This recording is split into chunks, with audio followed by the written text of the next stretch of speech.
My name is Russell Peace and I teach everything sourdough, from building starters to baking your first loaf.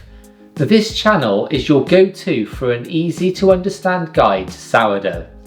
So you're new to the world of sourdough, or you've tried sourdough before and it's just come out flat, dense or just unpredictable. This is the loaf I tell you to master first. I call it the Mighty White. It's simple, it's structured, it's not extreme hydration, and it's not crumb chasing. It's a baseline white sourdough that works in a normal kitchen. And if this is your first loaf, follow it exactly as I've written before changing anything. I've linked in the description below a link to the full recipe and process. Check out what you need before you get started. Quick thing before you start, this assumes you already have an active starter. If you don't, I've linked my full build your own starter guide below. And if your starter isn't peaking properly, don't bake with it yet. Download the ultimate starter guide first. A weak starter makes everything harder.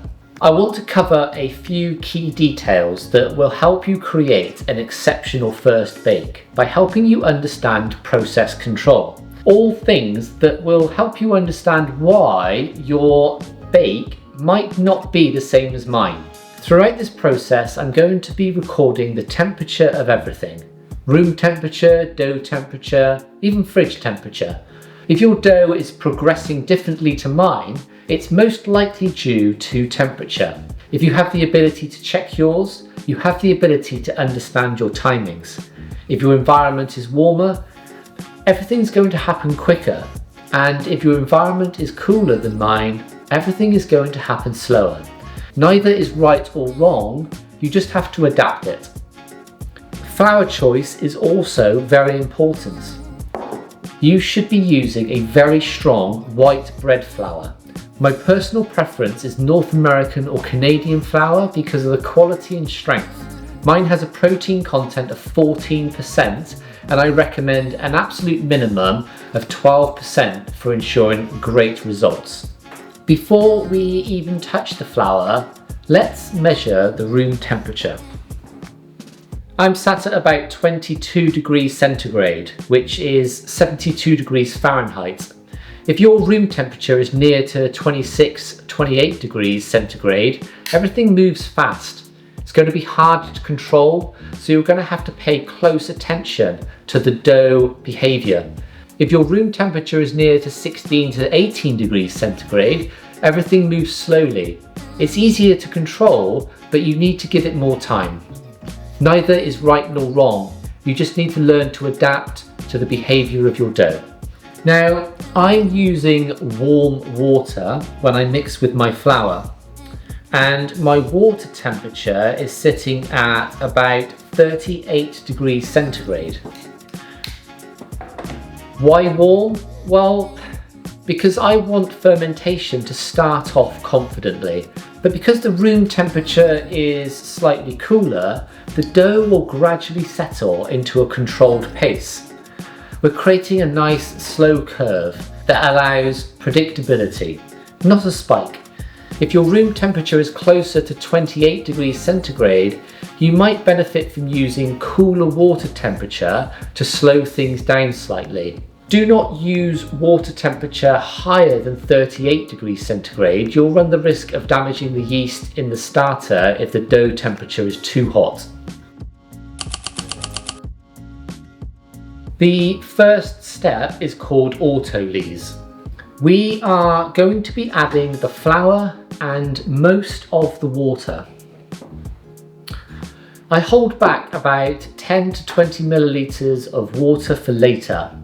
And in this recipe I'm using 400 grams of flour with 290 grams of water. And I'll hold back about 20 grams for later to add during the next stage. If this is your first time, use slightly less water until you know how much water your flour can handle. Maybe start with about 270 to 280 grams of water Like I said, you can always add more later. I'm using a silicone spatula here. I prefer this over a dough hook because I can scrape the bowl clean, and that helps keep dough off my hands during the stickiest stage.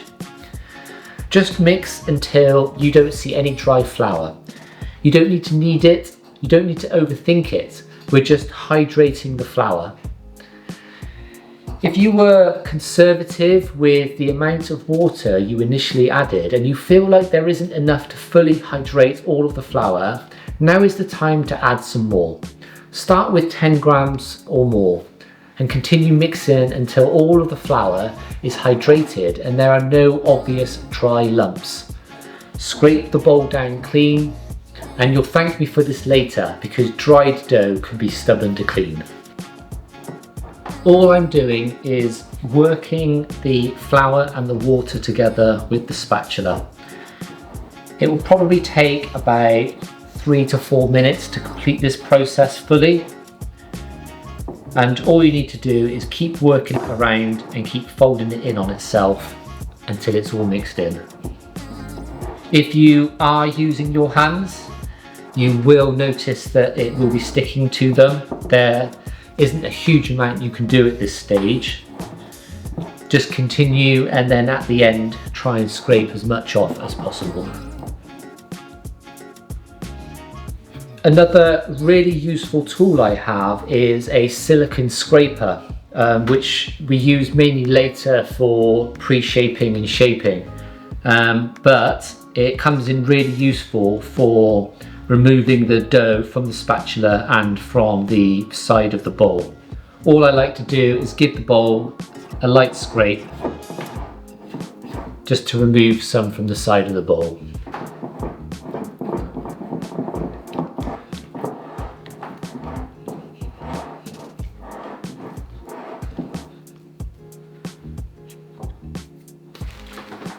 And then once it's all mixed in, all you need to do then is cover the bowl.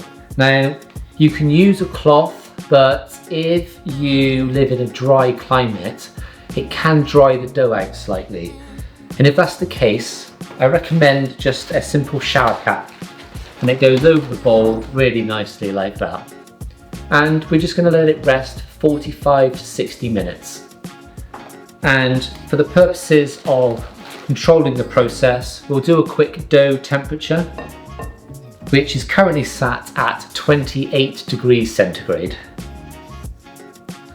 I'm expecting that to lower slightly as the fermentation process continues. See you again in 30 to 40 minutes. Okay, it has been about 60 minutes since we added the flour and the water, and now we are going to add the salt. This recipe calls for 8 grams of salt, which is 2% of the flour content. All I'm going to do is sprinkle it over the surface of the dough. And we're going to add a small amount of the water that we've set aside.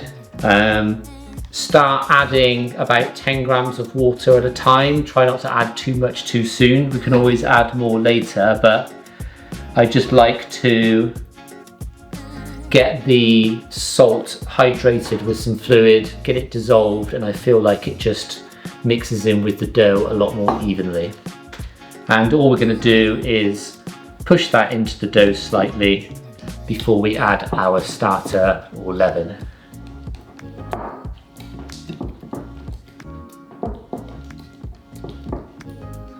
There we go. Then we add the starter or leaven, and this recipe calls for 20%, which is 80 grams. So I'm going to start off just by tipping out the contents into the dough.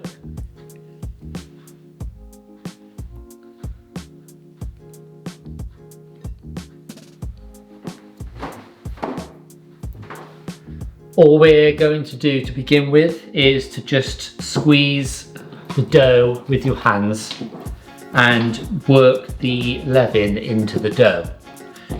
Now, as you're doing it, you'll start to feel that there are areas that are less hydrated than the others. And what we're trying to do is just work the wetter areas into those. And that starts to feel more evenly distributed as we do it. I'll do that for about a minute. Once it's relatively evenly distributed, we're then going to do what we call a pinch and fold. And all we're going to do is pinch and then fold it over into itself. Pinch and fold it in. And then you just work your way around the bowl, around the dough, working it into the center as you go.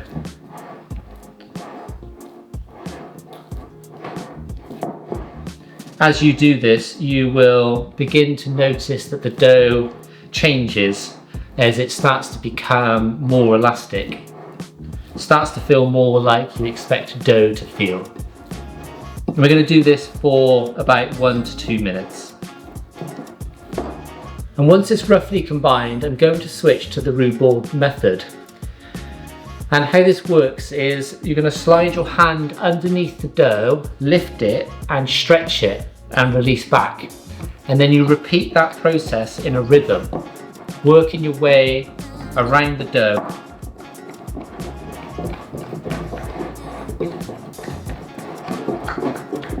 And what you'll start to notice is it goes from being sloppy to elastic, and you'll feel it change.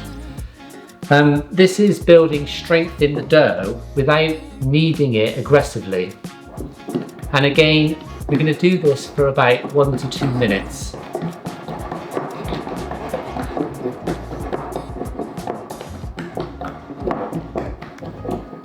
Eventually, it's going to start to look a lot more like dough. It starts to gain shape and some smoothness. And that's it, it's all done. Before we move on, I'm just going to do a temperature check for you. And the dough is currently sat at 26 degrees, which is a really healthy temperature to begin bulk fermentation. And just remember, if yours is more than that, just expect it to move a little bit quicker through the next few processes. And if it's cooler, it's just going to take a little bit more time. And again, I'm just going to do 2 things. One is clean down the side of the bowl. And the second thing will be to cover it and leave it on the side for another 30 minutes.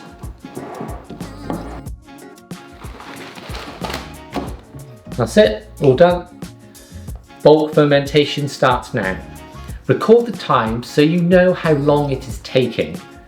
Knowing how long you allow for bulk fermentation this time will allow you to make changes if necessary next time.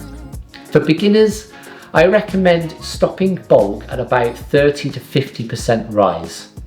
I don't like giving timescales for this, as everyone will be different depending on the dough temperatures, different fridge temperatures and different room temperatures. But if you've got a similar room temperature to me, expect a total bulk of about 5 hours. Cooler room temperatures will take longer and warmer room temperatures will be quicker. In 30 minutes time, we're going to do the first fold. All we need to do now is cover the bowl and let it rest.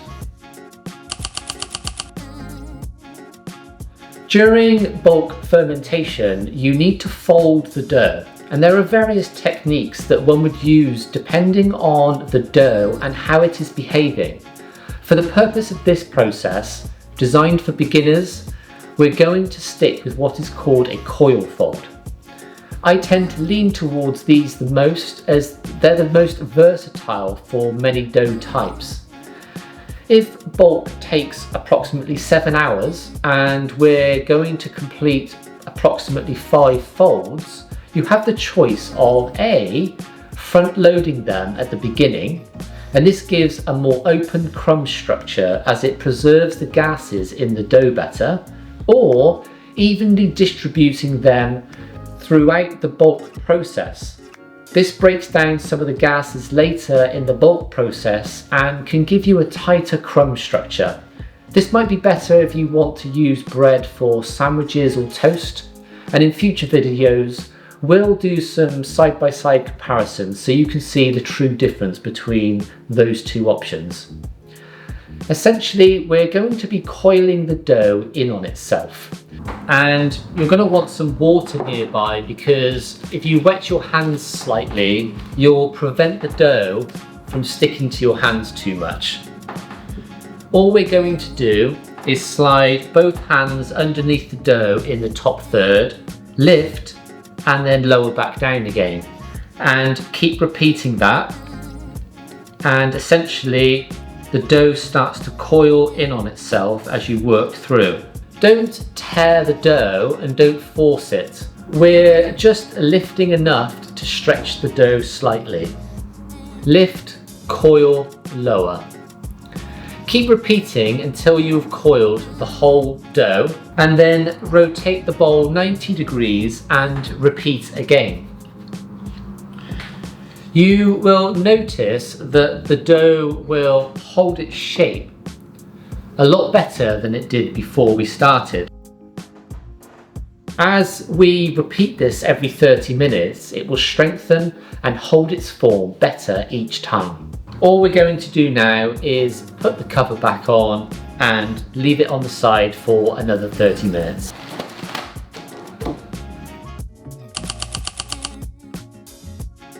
Now we are on to the second fold.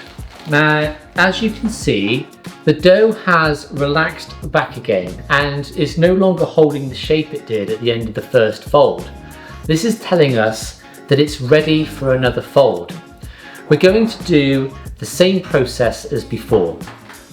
We're going to wet our hands, we're going to lift up that top third and coil it in on itself, repeating until you've done one way, and then rotate through 90 degrees and repeat again. You should notice that the dough might be holding better form than it did last time. And each time we do this, we're building more strength into the dough, and that form will get better and better as it goes on. We're going to wait another 30 minutes now until the next fold. So put the cover on and leave it on the side.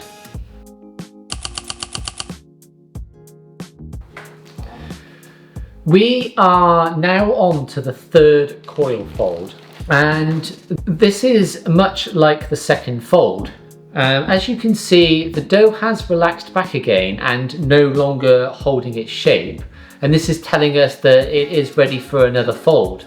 And we are going to do the same process as we did before, but it has started to dome slightly. It's started to increase in volume by 5-10% maybe, and there's some slight air pockets that you can see on the surface. It's just a good sign that things are starting to move forward with the bulk fermentation. So we're just going to repeat the same as last time. We're going to wet our hands, get under that top third, lift it up and coil it back in on itself. And rotate the bowl 90 degrees and do the same on the other side. And as you can see, it is starting to hold some form together now as the gluten strength is starting to build. We are going to put the cover on and wait another 30 minutes for the next fold. We're now 2 hours into the bulk fermentation. We'll do a quick temperature check, just going to see where we are in terms of dough temperature. We're currently sat at 24.5 degrees Celsius, and you'll see that the dough temperature has dropped a couple of degrees. This is exactly what we're after, slowing fermentation slightly to give us more time and more stability. Now, much like the second and third folds, the dough has relaxed, but you might notice that it's starting to rise in volume slightly more and may have a slight dome to the surface. This is a good sign that fermentation is well on its way. If not, then it just means yours is slightly slower, so give it some more time. We're going to repeat the coil process again, same as before. I'm definitely noticing more strength in the dough this time. It's holding shape more and it's harder to get the dough to coil underneath itself. If this happens, I do what I can. Sometimes I don't even bother rotating 90 degrees and coiling again. I just listen to the dough, and if it doesn't need it, I don't give it. We're going to wait another 30 minutes now and we'll see how it's going then. Just put the cover back on and leave it on the side. Okay, we are on to the 5th fold now and we're 3 hours into bulk fermentation. I'm definitely seeing an increase in volume, maybe 10%. There is a very slight dome to the surface now.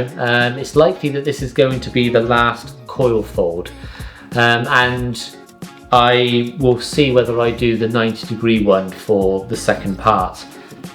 So again, just wet your fingers, get under that top third and coil it underneath.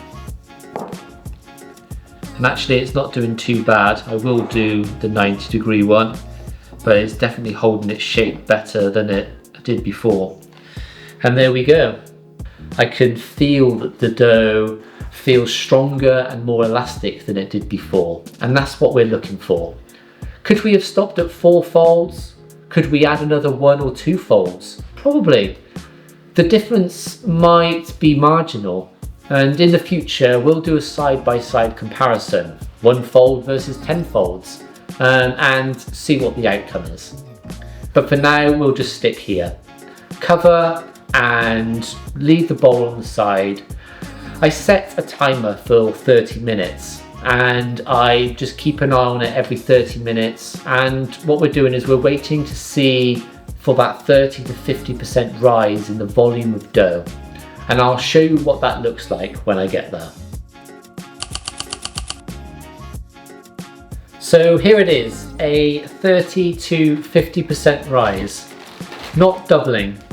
I'm not going to allow it to double because it's going to be in the fridge for about 12 hours. And with a 12-hour fridge proof, this is going to be balanced. If your fridge proof is longer than 12 hours, reduce the bulk time slightly next time. But don't change everything at once. Bake once, evaluate, and then adjust one variable. You will notice that there are air bubbles on the surface, and you can see air bubbles in the dough through the glass on the side and underneath if you have a glass bowl like me. This is what we're expecting. Is it possible to bulk for longer? Absolutely. But when you're beginning, stopping at this stage at 30 to 50% rise makes handling the dough much easier during pre-shaping and final shaping. When you get comfortable with handling the dough, maybe push bulk by another 30 to 60 minutes and see how it behaves. This would be one of those excellent side-by-side comparison ideas for a future video. What is the outcome with different bulk lengths like 5 hours, 8 hours and 12 hours? But for now, we're going to pre-shape the dough. We are going to turn it out gently using the silicone scraper. It might be one of my favourite tools for sourdough. It's just so versatile. All we're going to do is run the scraper around the inside of the bowl, and it will help the dough come out without any damage to the structure of the dough. Lightly flour the surface, not too much, just enough to help prevent it from sticking. And another top tip is to lightly flour your scraper as well. And again, it just helps the dough from sticking to it. And then all we're going to do is run that scraper around the inside of the bowl just to help release the dough from the sides of the bowl. Then we're going to Lightly flour the surface and then turn the dough out. And as you can see, it came out nice and easily. It's important to remember at this point in time that less is often more. We don't want to overwork the dough as it will release all the gas that we've tried so hard to preserve. So we're looking for 3 to 4 movements max. We're going to flip the top over, then the base, and then we can lift the sides in and use the scraper to flip it over seam side down. Now all we're going to do is use the scraper to help apply some tension and form a ball. And all you're going to do is run the scraper underneath the dough, around, and then pull it back towards you. And in doing so, adding tension and forming the ball shape.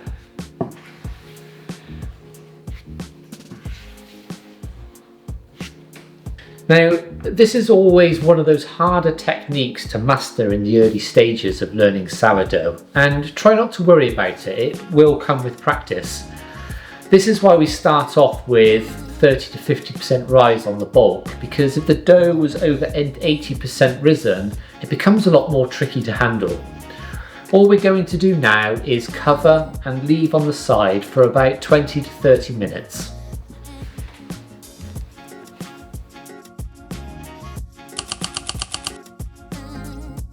We are now ready for the final shaping, and I'm going to be shaping this as an oval. I prefer the shape of an oval because I think it looks great and it slices slightly better than a round ball. We're going to start off by flouring the surface adjacent to where the dough is. And then we're going to use the scraper to flip it seam side up onto that floured surface, like so. Start off by gently stretching the dough out slightly into a rough rectangle. And then we're going to flip the one side over and then the other. And then we're going to be rolling the dough up. And as we do this, we're going to be applying tension to the dough, pulling it back to us every time we roll it in. Just pinch the ends over and then flour the surface, and again use the scraper just to move it back into that floured surface again.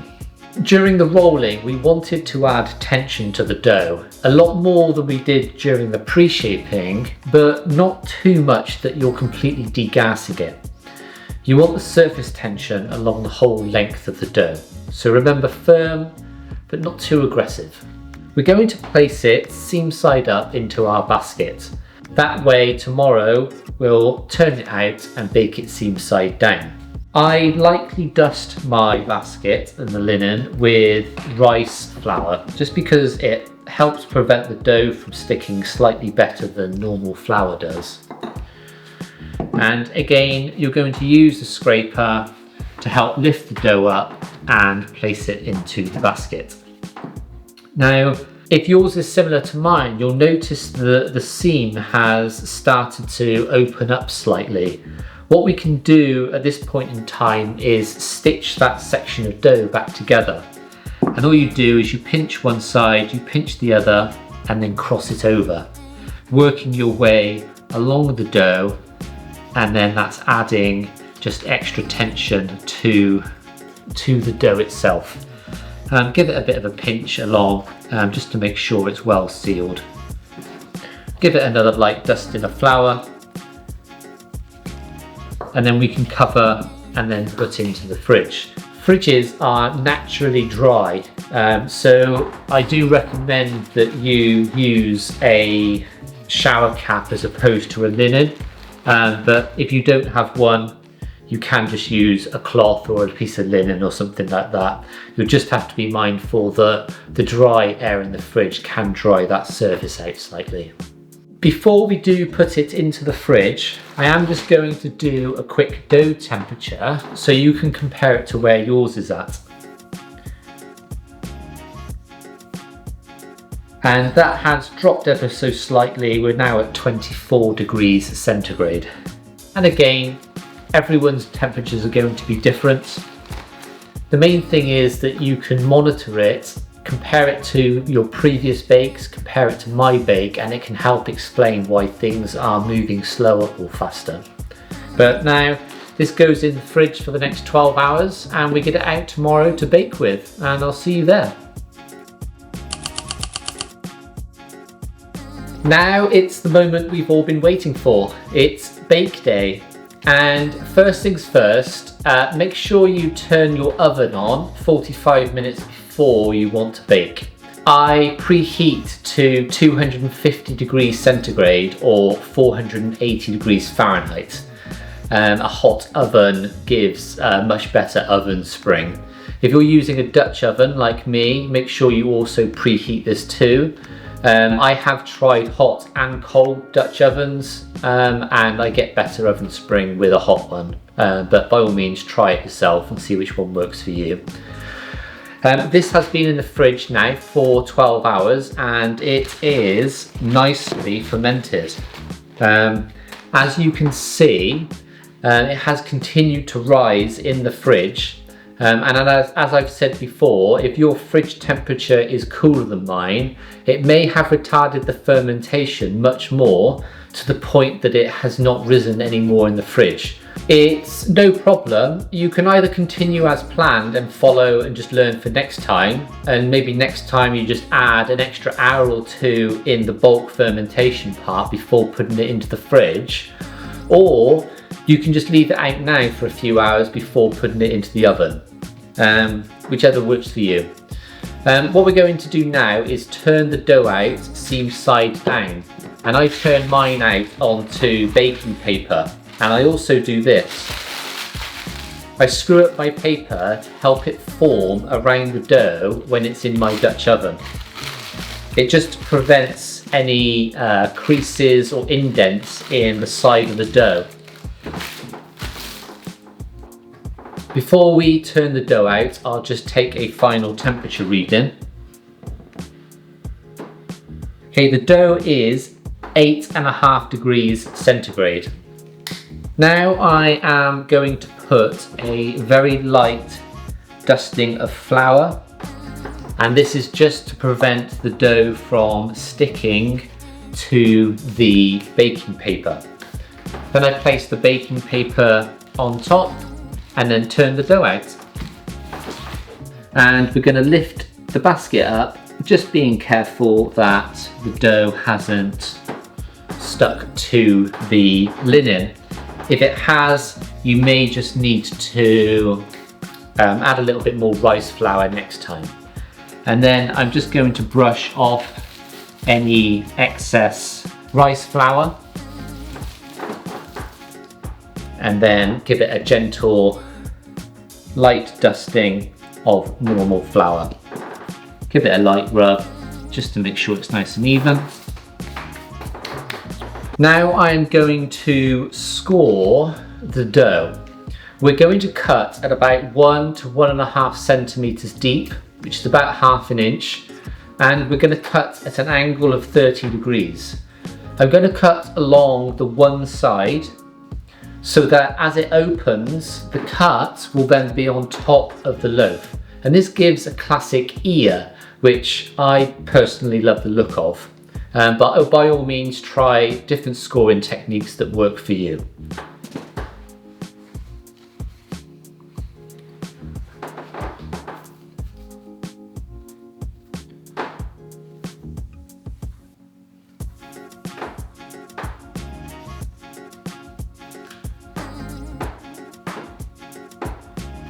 The score just allows for the dough to expand in a controlled manner. If you don't, it will balloon up like a pufferfish and tear where the dough is at its weakest. Once the score is complete, I'm going to put it into the Dutch oven. And as I've said before, I prefer a hot Dutch oven as it gives me a much better rise compared to a cold start.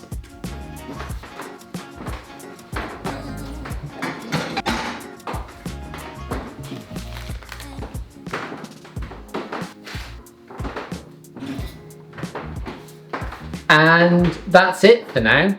I'm going to set timers for 5 minutes, 20 minutes and 40 minutes.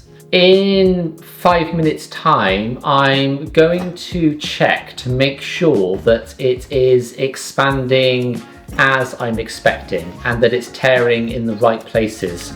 And I'll do that just by adding a second score where I need to. If it's not, I'll give it the second cut just to make sure. This just adds a level of consistency which I like. In 20 minutes I'm going to remove the lid from the Dutch oven and I'm going to reduce the oven temperature to 230 degrees centigrade or 440 degrees Fahrenheit. After this we're going to bake for another 20 minutes or until you get the required colour to the outside. If you prefer lighter, end it after 15 minutes, and if you prefer it darker, leave it for another 5 minutes.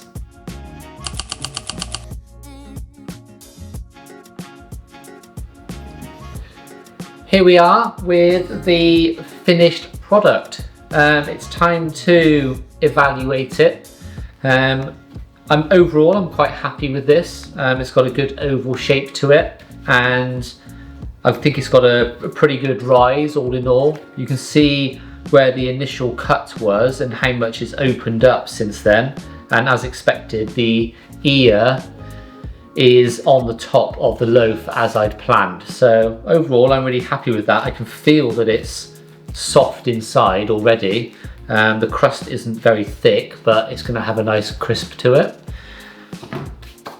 I'll show it to this camera. So let's cut in and we'll have a look. Before you cut a loaf, always leave it 1 to 2 hours just to let it cool. It does carry on cooking the dough after it comes out the oven.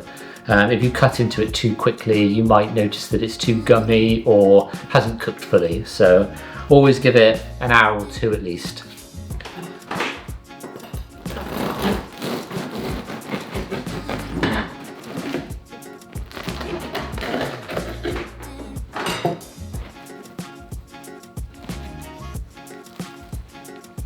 That's very soft, very, very soft. I've got some larger holes in there, which could be a result of under fermentation slightly. But other than that, I'm really happy with it. It's a really even bake. The base is a bit thick where it was probably a little bit too warm, but I personally quite like thick, darker crusts anyway, so that's more of a personal preference than anything else. Really good shape to that, so overall I'm quite happy. Be sure to let me know what yours comes out like. I will leave my contact details in the description below and drop me an email with a picture of what yours came out like. I have put the full Mighty White workflow and recipe, including fermentation checkpoints and an evaluation guide, in a free printable PDF in the description below. If you don't have a starter yet, I also have a how to build your own sourdough starter linked in the description below. And if your starter isn't strong enough, I've also attached my ultimate guide to sourdough starters that will help you troubleshoot yours and strengthen it. It doesn't matter how experienced you are, you're always learning with every bake that you do. The important thing is to understand what you're doing and control all the variables that you can. That's one of the reasons why I measured the temperature throughout this process, because when something doesn't go right for me in a month's time, I have a baseline that I can refer back to, and it helps me understand why things aren't working properly. In the beginning, you're going to have a steep learning curve. Nothing's going to come out perfect first time. But the important thing is that you evaluate it and then you make a change on the next time. Try and avoid changing too many variables at once. Pick something, change it, evaluate, and move through the process like that. And that's how we become more consistent in our baking. If you like this video, don't forget to like and subscribe. And if you've got any ideas of what you'd like me to cover in the future, just leave me a comment in the comments section below. And I will speak to you next time. My name is Russell Peace, and I'm teaching sourdough one clear step at a time. See you next time.